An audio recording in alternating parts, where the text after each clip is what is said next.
day 2 of the World Economic Forum. And we have the chairman of Mahindra Group, Anand Mahindra, speaking to ET Now, Supriya Srinath.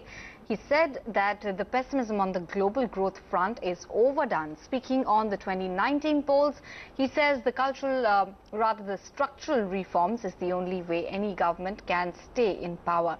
On agri-crisis, he said that it is a positive indicator that people have moved away from blanket farm loan waivers and are now looking at models like insurance, income assurance scheme, which will be a better long-term bet. Here's an excerpt of that interview. I'm talking about the IMF for the first of all. I can't comment on their downgrade of global growth. Yes, there's a lot of pessimism here in Davos, but I'm at the same time hearing opinions from people saying some of that pessimism is overdone. Because there have been a lot of small crises that are preventing or clouding the future, if I may say, whether it's Brexit or it's the shutdown, the trade wars. The underlying optimism still exists even in global business, and that's what I've learned in the last 2 days. As far as India, of course, I agree with the IMF that it's time to be bullish on India. A lot of the hiccups that we've experienced in the last, some to do with structural policy reforms, are now behind us. It's time to leverage on these reforms. Many of the policies that have been put in place are now going to bear fruit in India. So we were disappointed that last year the festival season didn't really live up to expectations, but I'm hopeful that in the next few months we're going to see a strong revival in consumption. Big event is the election, and that kind of adds to the uncertainty. Do you believe the momentum will continue, or is that going to be an uncertain input? I'll have to be realistic that we cannot expect substantial investment in major projects to happen before the elections. True. They will be on hold for a while. And the elections, if anything, will spur consumption again. True. So that will be the quantitative easing, if you will, that should help the economy.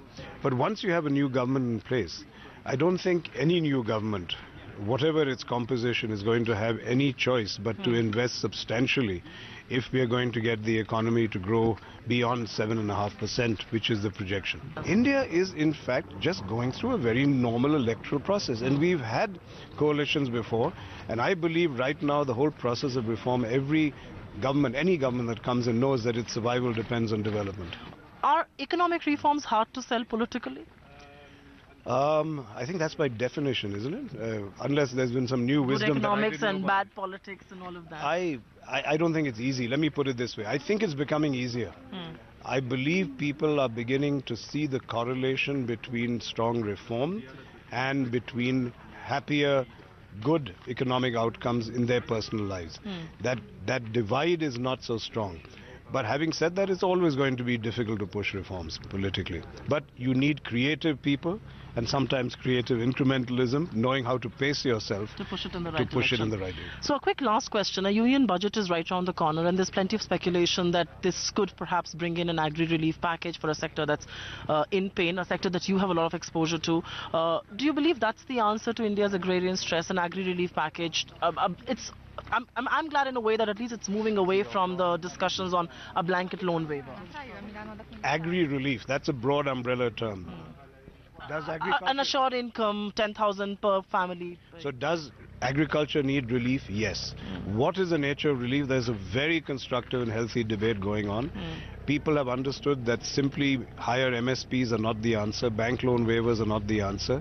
People understand that what has been done in Telangana, what has been done in Orissa are the models. So we have our own homegrown models.